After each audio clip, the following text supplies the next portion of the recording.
Hey, AP Gov students. This is your lesson for today. Quick lecture from me. What I want to talk about today is thinking through how to write the argument FRQ, and this will set you up for your assignment, which will be writing an argument FRQ, a full FRQ through AP Classroom, so that we can start getting used to a format probably like the one that they're going to have you do on the exam, where you're going to have to be going someplace like that and writing online. So some things I want to talk. First and foremost, our last lesson from this week was all about review of Unit 2, right? Which is interactions among the branches of government. There is a ton of information in that unit. That was weeks and weeks of what we did in class. It's 4 textbook chapters. There's a lot that you need to review, and only you can control how much of that information you are remembering and reviewing at this point. It's nothing new, but you need to be finding the time to actually go and review that information so that you have that wealth of detail available to you when you go to write an FRQ. So some places where you can go to review. This is a post from this past Monday on our Google Classroom page. Look at all these videos. It is a plethora of videos, and they're not terribly long, right? Each one of these is about 7 or 8 minutes.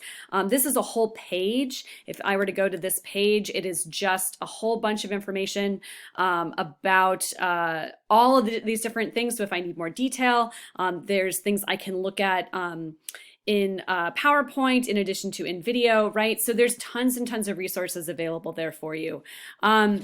The other thing I want to just point out for a second is that you don't even have to go and watch a bunch of videos if you don't want to. Go back and read your textbook notes. Go back and look at your flashcards, right?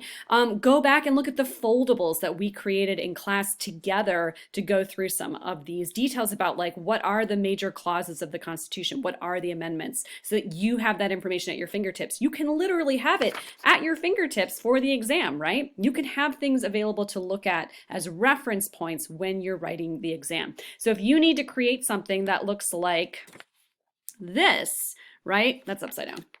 Hey, there we go.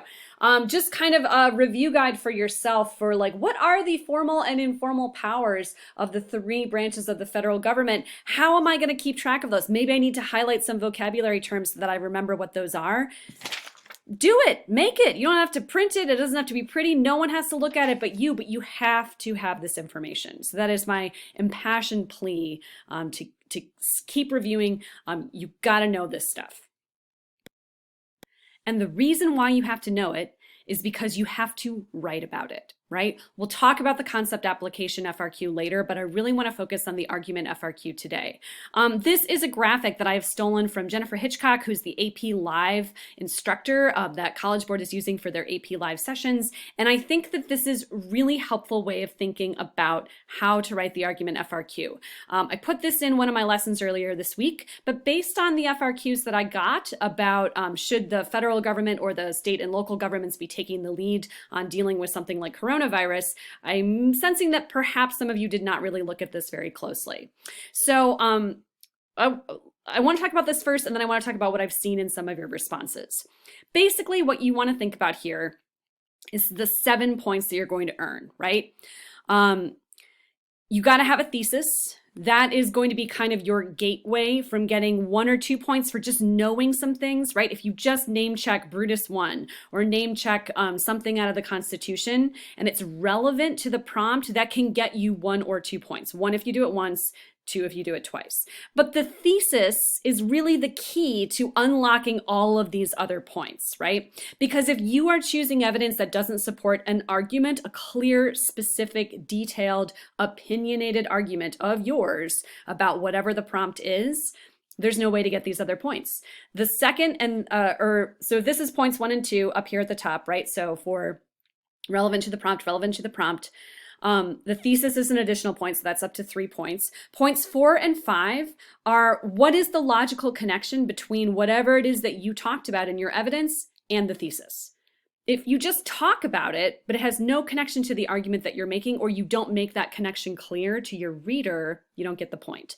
And then finally is the reasoning, right? The why, the explanation, the details that are really going to sell this connection. What is the connection between the evidence and your thesis? So what that might look like Um, one moment. What that might look like, one moment. There we go. I found it. What that might look like is something like this sort of outline, right? And Jennifer Hitchcock, it's interesting. The refutation point no longer exists on the new rubric, right? Which is here.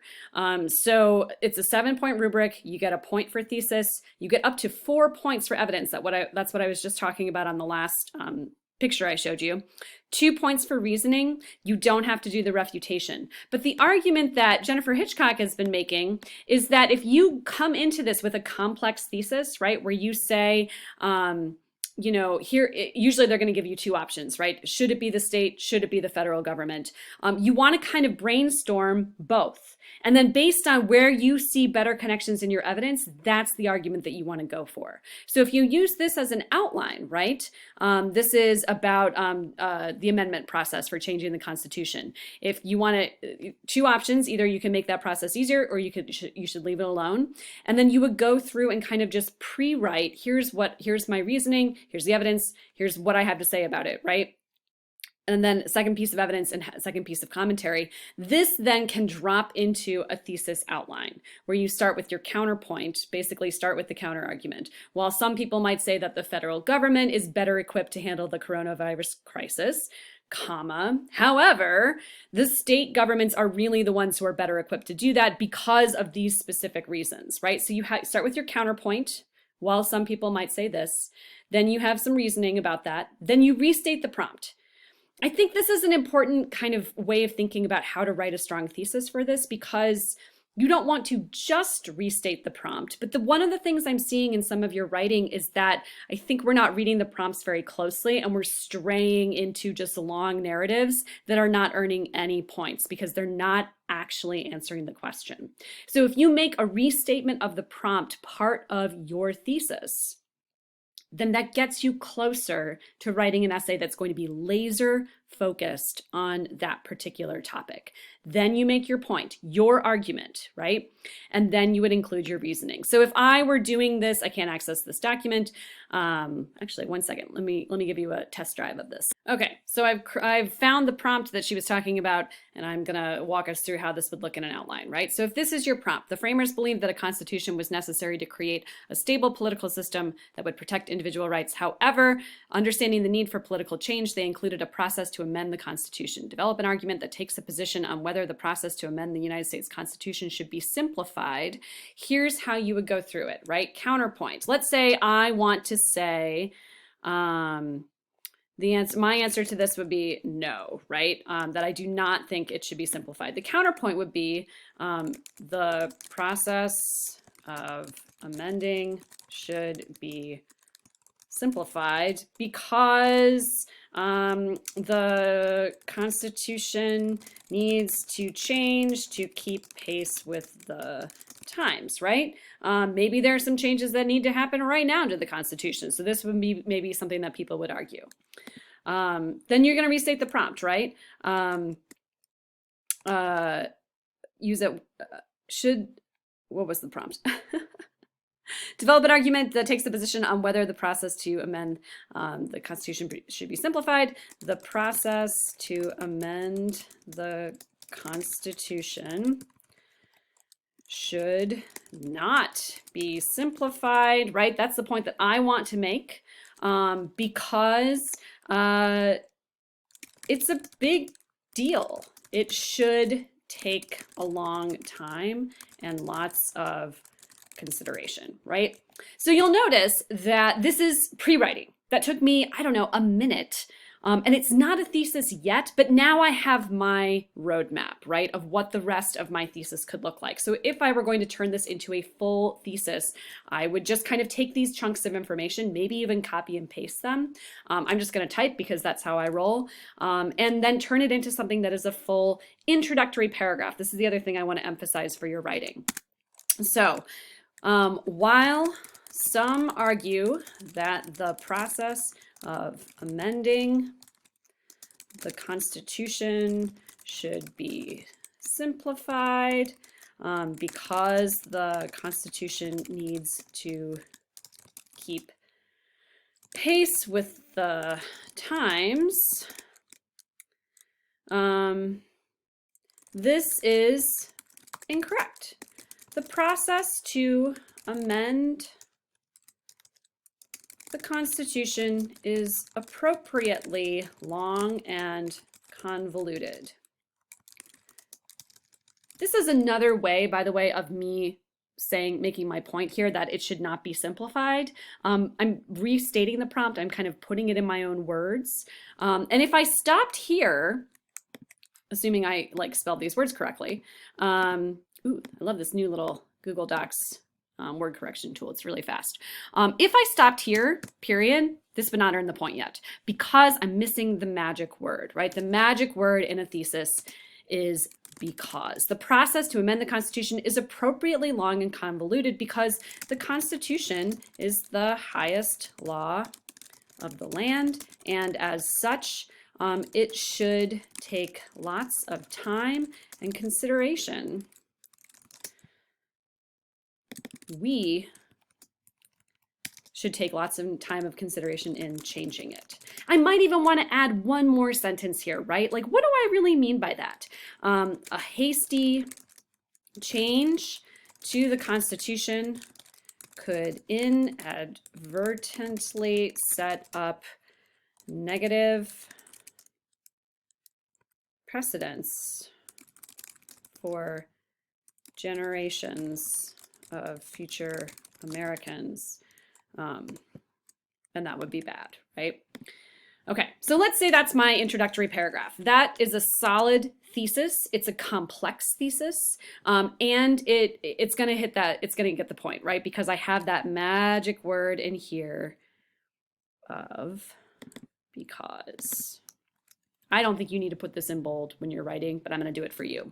The last thing I want to emphasize here is that there is no point on the rubric for organization, but you want to organize your essay. You want to have an introductory paragraph, and then you want to have body paragraphs underneath it. So maybe I want to then pivot in my evidence to talk about Federalist 10, right? So in Federalist 10, Madison explores the nature of a large democracy where individual concerns